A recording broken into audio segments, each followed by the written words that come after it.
This special episode of No Filter is dedicated to all the Love Your Sister villages.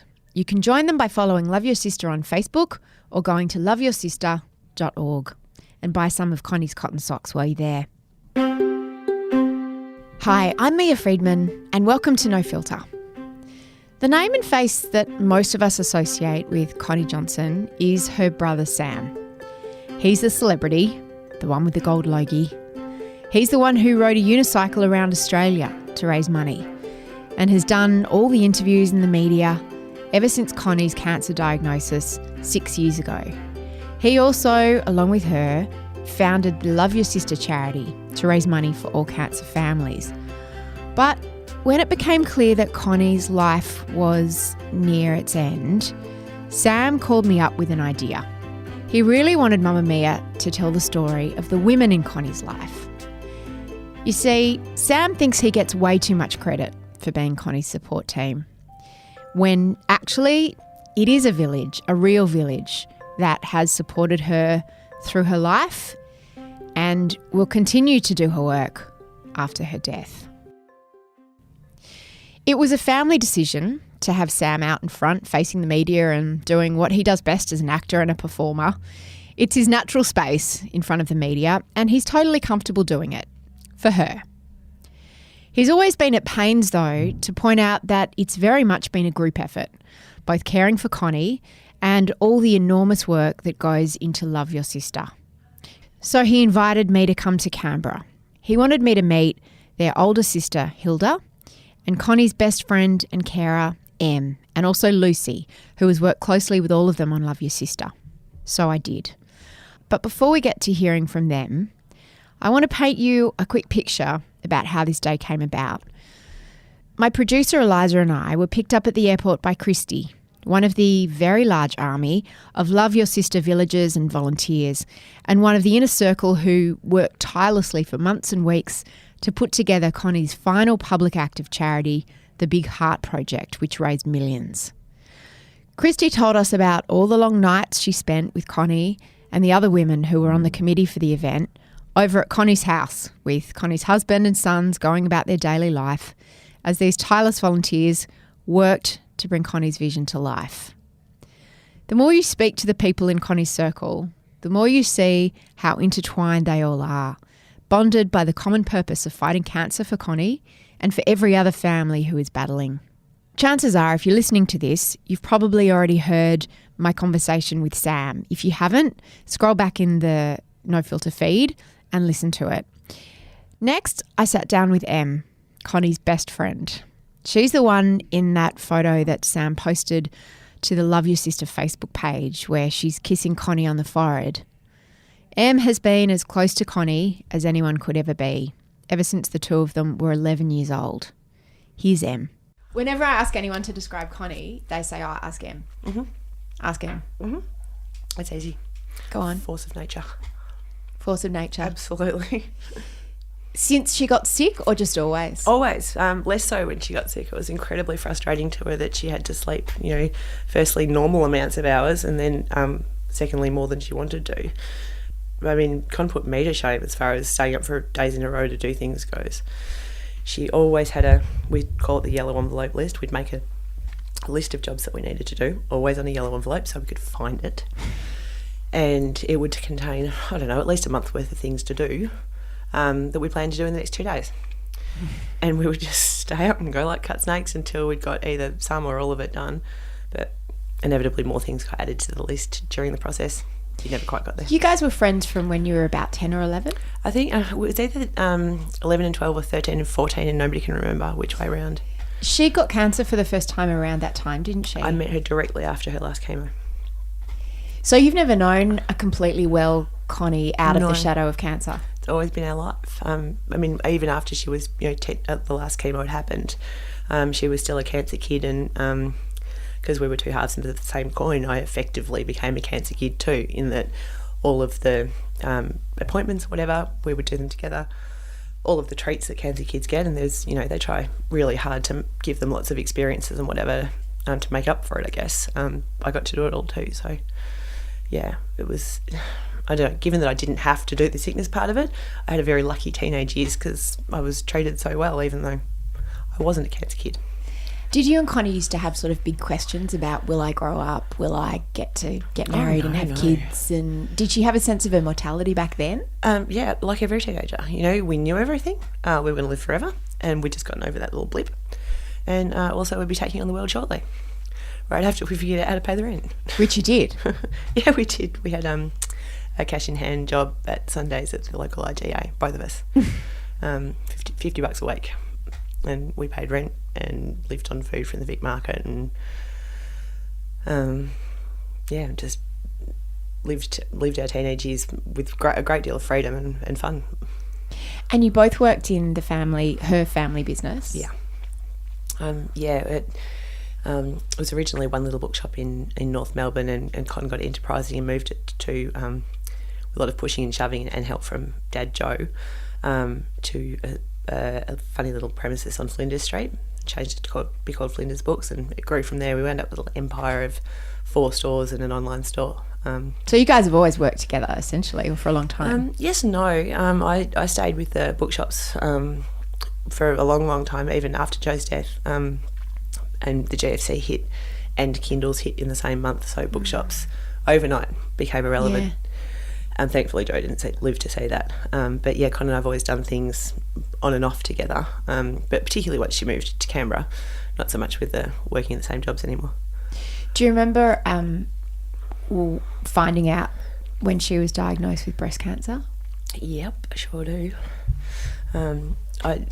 Flinders Books had literally just closed the store that I was living above, and I had a short period of time to become jobless. I had to have not life-threatening but fairly serious surgery myself, which was going to affect my appearance, so I was terrified of job interviews because I was going to look like my face was going to be considerably swollen. Now I'm staring at you. Oh, you mean temporarily? Oh, yeah. Okay. It wasn't permanent at all, but I needed to interview for jobs while my face was like this.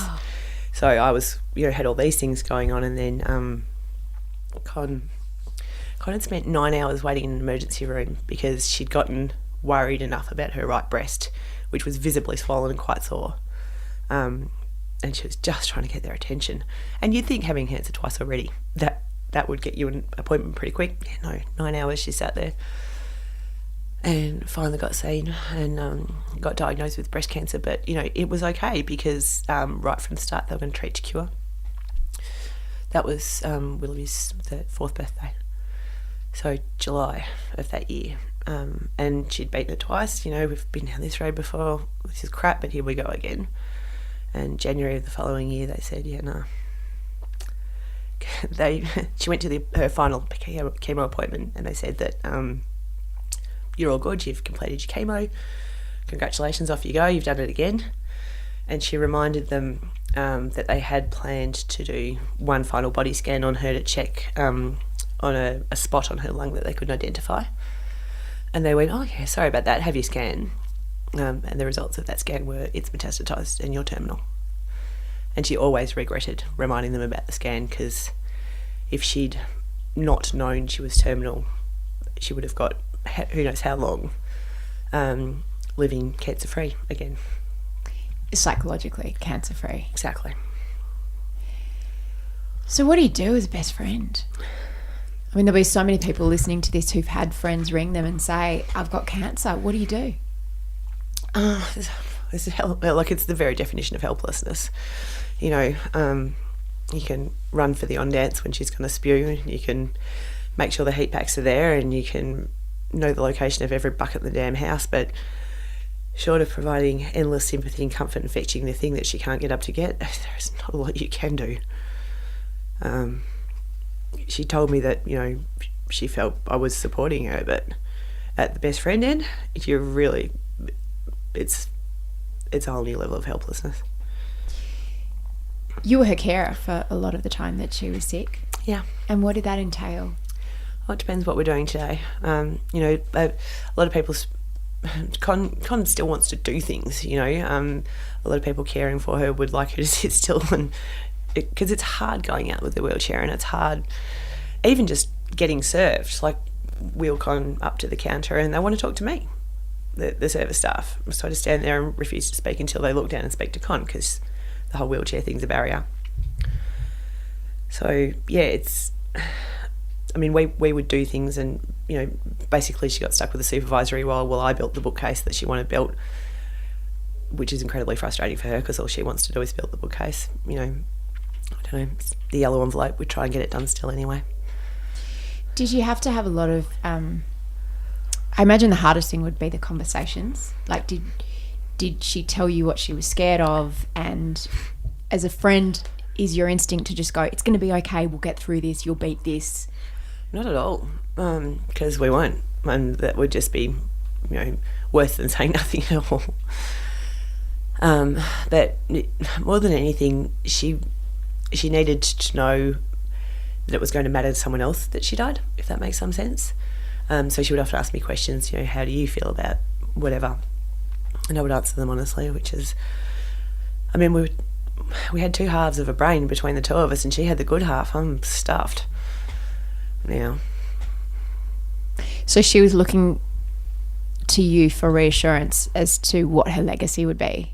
I guess so, but just that, in a very quiet moment at 2 o'clock in the morning, sitting on the balcony, she wanted to know that she would be missed, that she'd mattered that much. Of course she did, but she needed to hear it. You guys seem to, from all the descriptions that I've had of your friendship, and I've had it a lot, I've got a bit of a sense of it from Sam and from Lucy. It was a very equal friendship. Like, you were both, that kind of friendship that comes from a lot of years. When someone gets sick and things become so unequal, how do you... I'm asking in the most clumsy way, but how do you manage that role of carer? Like, did she piss you off? Did you, or did she always have the cancer card and you could never say, hey, you're being unreasonable, or I want to talk about my life for 5 minutes? It never was unequal, for a start. The fact that she got sick again didn't change the relationship between she and I. And the cancer card was as useful to me as it was to her. Like, we have a terrible, terrible habit of being awfully late for the airport. I do my best to get us there on time, but it's just... I feel you. We miss about 1 in 4 of the damn things. But if you can see this gate staff, you're getting called on the airport thing, you can see the gate staff, we're hauling us up the corridor to get there, and I'd inevitably elbow her and say, look sick. Because she often didn't. She often didn't? No, she often looked quite well. She really didn't. I was the one who looked worse than she did, which was incredibly offensive. Like, you're terminal. Can you look sicker than me? So she would... That's confusing to people though, isn't it? Because, I'd see her on the TV and I'd go, I'd feel reassured. She can't be close to dying because she looks really well. You get more sympathy for a broken leg. It's a visible illness, But she would look sick for me. They would hold the plane. So we only missed about 1 in 4 flights instead of about 1 in 2. It was good. So I had the cancer card as much as she did, and the things that she and I did for each other as best friends were not based on which one of us was well and which one of us wasn't. So you still had that voice in the friendship? Oh, absolutely. It wasn't sort of one-sided. It didn't become one-sided. Did you feel bad about complaining about your life? No, and it actually, a lot of people will say, just random people around us, I've got, a broken leg, for example, back to the broken leg. Like, I can't complain about the pain from my broken leg because Connie's got cancer, which I think is so stupid. Your broken leg does not hurt any less because Connie's got cancer. Yeah, but you feel like a goose for complaining about it. It still hurts you. What is different? Yeah, but in the scheme of things... If I thought breaking my limbs would lessen Connie's pain, I would break them all on a daily basis. It doesn't work that way. And it seems silly to her too. And the nature of the way people would change the way they talk to Con, but she would like to hear that their broken leg hurts them. It beats the crap out of talking about cancer all the time, but no one would say it. So no, I didn't feel silly telling her what was going on for me. She wanted to know. She didn't want it to be all about her all of the time. It's a tad boring. A lot of the time she wanted to be about her, sure, but not all the time. Towards the end, you were her best friend, but she also had a husband and she had kids. How do you navigate when to step in and when to step away? How did you work that out? Well, Mike's, obviously living with her, and he's on the scene 24/7.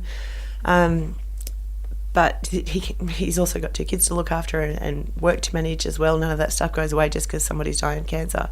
So I would come up periodically, and Con and I would do all the extra stuff together. Give Mike a break from caring, because all carers need a break, even if the mythology is of the devoted husband who does everything 24/7. That's not reality. You go mad doing that stuff.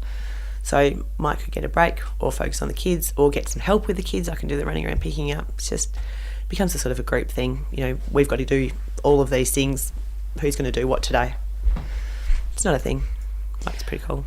I noticed that all of you actually still lapse into talking about her in present tense. Yeah, well, she's a little bit larger than life. You'd be a fool to think she's truly gone. How does the world feel without her in it? Does it feel different? When I realise she's no longer in it, I'll let you know if it feels different or not. I'm not even going to pretend I'm there yet. Thank you so much, Em. I really appreciate it. After Em, the next person I sat down with was Lucy Freeman.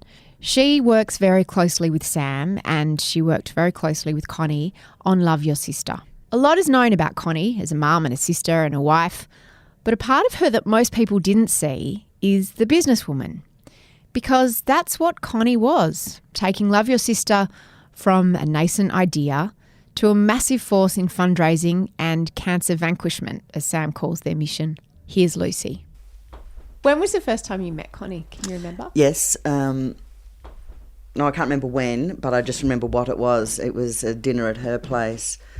Maybe I was in Canberra for something else, and I went over to Connie's place for dinner, and there was other people there, and the kids and the family and Sam and whatever, and slowly people started to leave until it was just Connie and I on the patio and doing one of those chats that you do till 2 or 3 in the morning, that sort of thing. And that was my first night of spending time with her. Was she sick already when you? Oh yeah. I haven't known Connie for a long time. Certainly not prior to Love Your Sister. And what struck me about that night was the Johnsons talk in monologues, so there'd be, Connie could speak, but her ability to listen. And I started telling a story to her, just chatting, and it was really a personal sort of sad story from my life. And I was sharing it with her, and I remember thinking to myself, am I telling this to someone I don't know? But you've had that feeling with Connie that you weren't always just chatting. It was sometimes very, they were conversations. She was actually inspired you to confide in her, and she would confide in you. So I think her friendships got deep very quickly. But what I remember about this story that I'd told and I sort of got a bit teary at one point, and I was sort of really, I'm thinking, this is really personal. And she just listened, and I sort of finished the story, and at the end she was silent, and I thought, oh, what about it? And then she just looked at me and eyeballed me and said, tragic. And that was it. And I realised that this woman had gravitas. Like when she spoke and engaged and shared, Connie is actually very intense, as much as she's visionary and fun and funny and witty and clever and quick-minded. She's also very deep. You've seen Connie and Sam's relationship up close over a number of years now. How would you describe it? Why not? Why can't I ask you that? What they're like with each other? Well, they're a brother and sister. Yeah. No, you don't have to give the glossy version. Like, what were they actually like? I mean, they could fight. They paid each other out. It wasn't like some kind of yeah, but not friendly banter fight on whose social media campaign's better than the other one or whatever. They could really argue, thrash things out. Yeah. Like any brother and sister who really communicate. In fact, I think that the brothers and sisters or siblings who perhaps don't fight aren't talking to each other enough. Well, you have to have a real level of trust to fight like that as siblings, don't you, when you're adults? Yeah. You have to know that someone's not going to break when you scream at them. Yes, well, there's never a feeling that we disagree on this and we're going for it hammer and tong and putting forth our ideas in very certain terms. there's never any sense for me, and if it doesn't go my way, I'm done with this relationship. I quit. It was a relationship absolutely based on What sort of things would they trust fight and about? love. Like, what were the Work. areas of work? Yeah. Because they had different views for Love Your Sister, or they just shit at each other? Or they Oh, had no, different ways of working? Yeah, different ways of. But the thing is that from my observation, their ideas were often quite similar. But there was a difference because Connie was living in Canberra and not well. Sam's running the organisation with Emma and later with me, without officers, without operational budget, an intense just working environment that juggling 20 balls at once. This Love Your Sister has many different arms. There might be the Big Heart Project or certain campaigns, but there's also, 8 or 9 different areas that need attention at different times and no staff doing that. So it might be that they'd both have the same idea, but Connie would be saying, let's do it like this and let's get it done now. And Sam would say, we're working on it, we're doing it, but she's up there not seeing how much is being done and thinking, why is that taking so long? I mean, people see it from the outside and they might think, well, so what happens? They do some media, they ask for donations, people donate. What's all the work? What do you guys have to do? Well, there's the online shop, which is Emma's and Connie's baby. They set that up together, and Emma runs that. That's a lot of thinking and designing merch, thinking of ideas, getting the samples in, costing things, putting it on the website, accounting for it, making sure that the one of the other jobs behind the scenes is all the governance around the money. You don't just collect donations and hand them on to medical research. There are steps along the way with that. So there's takes a huge time. amount that goes on behind the surface. Huge under amount the that goes surface, on. like And there's also the ideas factory. There's a lot of ideas get floated. There needs to be brainstorming, and Connie and Sam are both great at that. And I never saw them arguing about that. They'd love each other's ideas. Because they're both great at it. Although Sam says that Connie is the ideas person, but I've seen him have a few, and they'd have great ideas. But that takes time and conversation and thrashing it around and trying to work it out. I don't know what keeps us. There's plenty keeping it busy. Writing copy. In the last couple of weeks of her life, Connie was in hospital, right? She was in a hospice. Do you remember the last time that you saw her? Yes, I remember the last time that I spoke to her, and I remember that because most of my relationship with Connie is over the phone, long phone chats late at night because we don't live in the same state and we're both mothers, and so that. But I actually remember we were in Thailand for a talk that was going on there, and something happened where I did something. I forget what happened. Something happened where I didn't do something the way that she would have liked it done or whatever, and so there was a bit of a email, and then we heard that her liver had failed, and it wasn't. And then I was sort of staying out of it because I'm not family and my working. But I remember just crying to Sam one day when I knew that she was really sick and saying my last email from her was horrible. Thinking that was the last Thinking communication that you might have with her. Yeah, and well, it was the last communication straight from the horse's mouth, but she gave me the most magnificent message from Sam to me that has made me not worry that was my last communication, because it was using words like, oh no, this friendship transcends the nitty-gritty emails of work stuff. And that's how I feel it is between everyone who's really close to Love Your Sister. It's fast-paced, it's a lot of thinkers, it's a lot of strong personalities, it's a lot of ideas floating, there's a lot to do. You'll get niggle, but... like family. Yeah, we are very much like family. And then what happens is that we actually know that all of our relationships transcend that. How did you hear that she died? At Bunnings. I love it. You think it's like I was at home and I was having some quiet time. So you're at Bunnings. Well, I was at Bunnings because the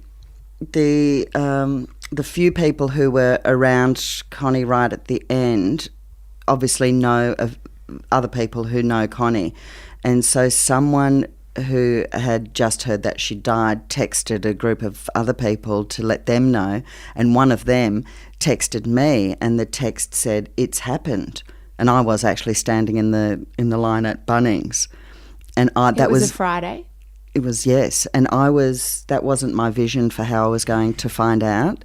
For a start, I thought it would be Sam or Em telling me, and I think that in my mind, that they would say, "Are you sitting down?" Or yeah, because I guess you all had a lot of time to prepare for in your mind for what that moment would be like. Yeah, and it wasn't getting a text standing in Bunnings, and yeah, I actually went and sat in my car for half an hour in the Bunnings car park, and didn't really do much, and because it's not a shock, knew it was coming, was getting medical updates, had said my goodbyes, she'd said her goodbyes.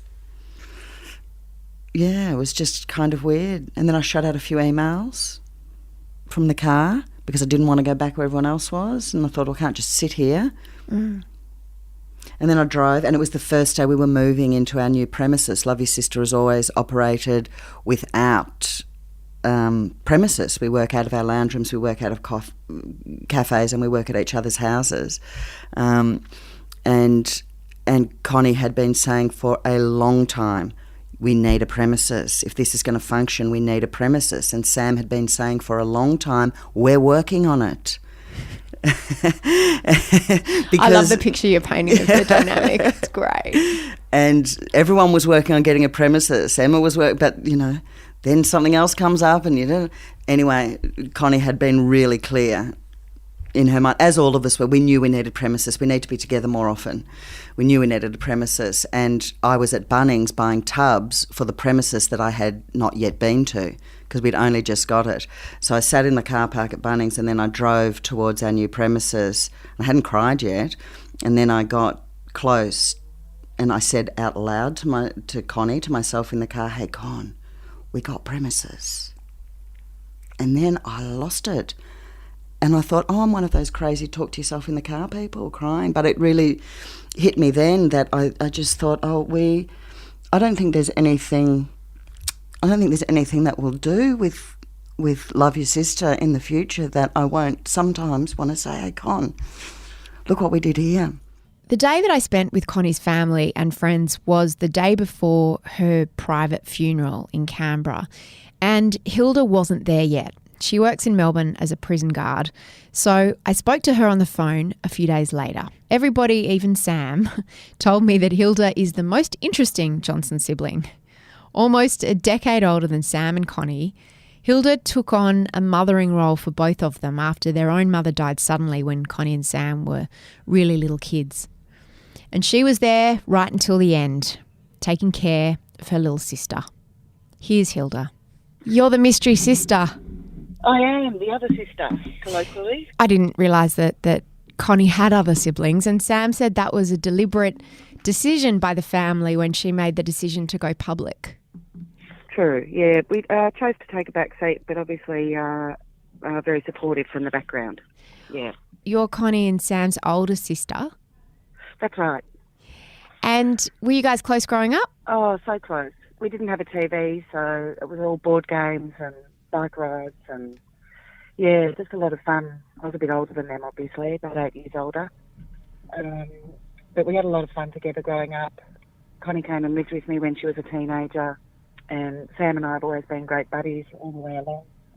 A very close family, yeah. And you have 3 sons, one of whom lived with Connie and her family for a bit? Yeah, so when Connie came to live with me as a teenager, Jono was just a baby, and she played an active role in his upbringing. We did it together, and Jono often says that Connie was his mother, his sister, his friend, and just like Connie came to live with me as a teenager when Jono was about 13, he moved in with Connie's family for a few years.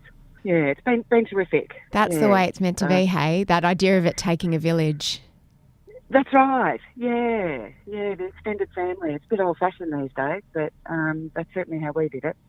So you've had your younger brother and your younger sister, and then there's another younger brother. That's right, little David. Little David. Yeah. So having Sam and Connie in the limelight and doing it so publicly. Was that something that was daunting for you, or was it strange to have this whole Love Your Sister campaign going on while you were in the background?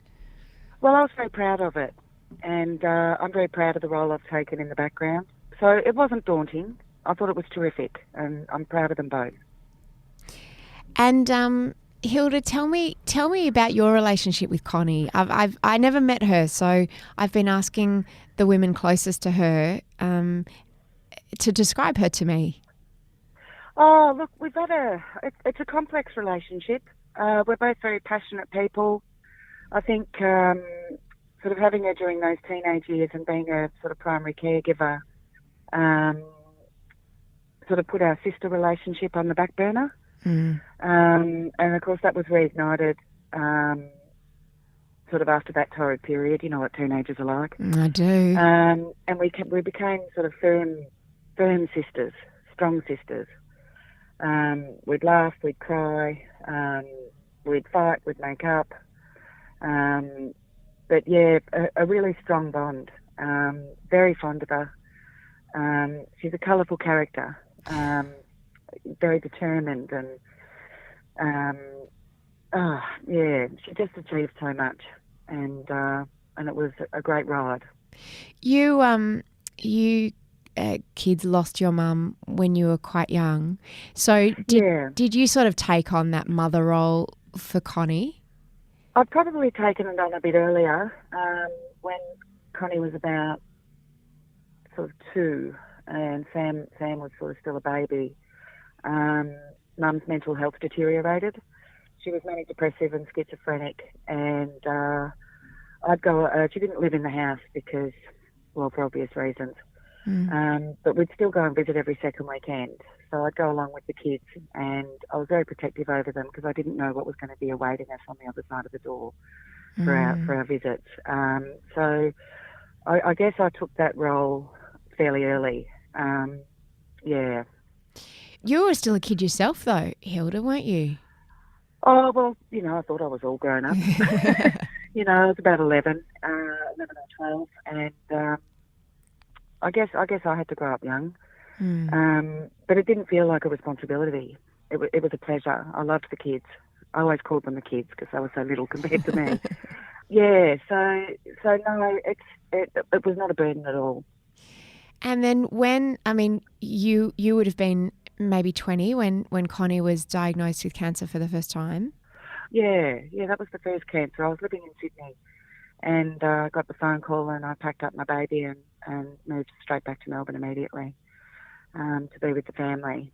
And she was a courageous young girl, and there were sort of times of great illness, but there were also a lot of laughs in between, and she enjoyed going to all the canteen camps and sort of embraced life throughout that period of chemo. And Hilde, these last few years, the last sort of 6 years since Connie was diagnosed again, how's your relationship changed, and how have you guys sort of spent time together over that time? Well, it brought us all together, obviously. I think the thing that stood out for me from the minute she was diagnosed was Connie was planning for the future. At one point, she sent me and her husband off to China for 2 weeks. And the way she put it was, I can't get away from cancer, you can take Mike away. And although Mike and I had always been close, that trip brought us closer. And it's only with hindsight that I think what she was trying to achieve was keeping the family together long after she was gone. So very, very brave of her, and thoughtful that she's thinking of us all in the future. Making sure that you had those connections, that That's you could right. support each other through it. That's right, and that not just through the journey of the cancer, but long afterwards. Hilde, tell me about the last couple of weeks when she was in the hospice. I know that you were there pretty much round the clock, and my understanding from Sam is that you were there at the end. Absolutely, but it was the last 5 days I didn't leave her side. It was a bit of a family vigil. It was tough. She was sort of in very poor health. but she was still smiling and listening, and we all just sat around and sort of reminisced and had fun. We snuck a beer into the hospice and, had a cheers to her OAM, which was a very special moment because she lifted physically for that. And we all had half an hour after that before she sort of finally went to sleep to celebrate and do it in true Johnson style too. We were all flouncing around saying, "Oh, to her services to humanity," and stuff like that. So it was really good fun. Which is not something you usually expect to hear about someone's sort of deathbed scene. No, we did it in Johnson style. You sure did. Yeah. Although it was tough, it was a privilege. And I think any family who's facing sort of a family vigil needs to embrace it, and they need to reminisce and speak, because sick people can hear you and they acknowledge it in their own ways. So if ever you get the chance, make sure you embrace it. It was a big lesson. You've got 3 sons of your own, and Connie leaves behind 2 beautiful boys. Yeah. People are worried about them. Sam says... They're going to be okay. That's what Sam says. He says, don't be worried about those boys. They've got a lot of love around them. That's right. And I think these moments sort of make you as a person, and they're just part of your fabric. You can't fly away and sort of... I guess as a family, we're all going to work together to make sure they're okay. We're letting them grieve. We're letting them laugh. Because you need to go through whatever emotion you're going through at the time. And most importantly, if something's funny, make sure you laugh. It's okay to laugh. And over time, there'll be more laughter. And they'll be okay. Yeah, really well supported. And Connie was always very honest with them about her illness, so there's no surprises. Willoughby was very much a sort of caregiver, and we'd wheel Connie out and watch Hammy skate, and they're going to be okay. They've got their interests, they've got their hobbies, they know how to stay busy. Yeah, just all those things that you have to do to sort of keep going as the grief subsides. Yeah. When you have so much notice that someone's going to die, I mean, her diagnosis was terminal 6 years ago. Yeah. Is it still a shock when they finally do? Oh, absolutely. I've been punched in the guts. It's been much tougher than I thought it was going to be. I don't know what my expectations were, but it doesn't really make any difference. Yeah, it's terrible. No, but we're strong and we've got each other. We're going to be fine.